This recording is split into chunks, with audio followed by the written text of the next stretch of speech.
మనం చేసినటువంటి ఈ లక్ష్మీ అష్టోత్తరం యొక్క ఫలశ్రుతి ఇలా చెప్పేవాడు.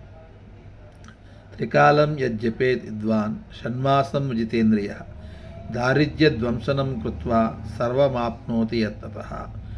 3 కాలాల్లోనూ ఎవరైతే 6 నెలల పాటు విడవకుండా చేస్తారో వారి యొక్క దారిద్ర్యం మొత్తం కూడాను నాశనం అయిపోతుంది.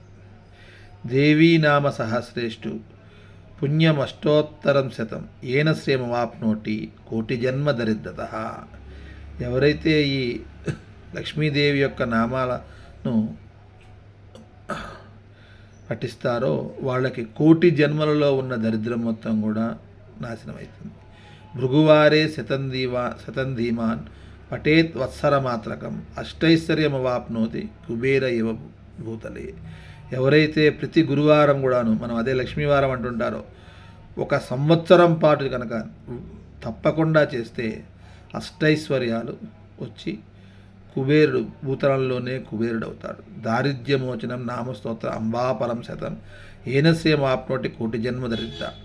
దారిద్ర్య విమోచనానికి ఈ అమ్మని తలుచుకోవడం తప్ప వేరే ఇది లేదు.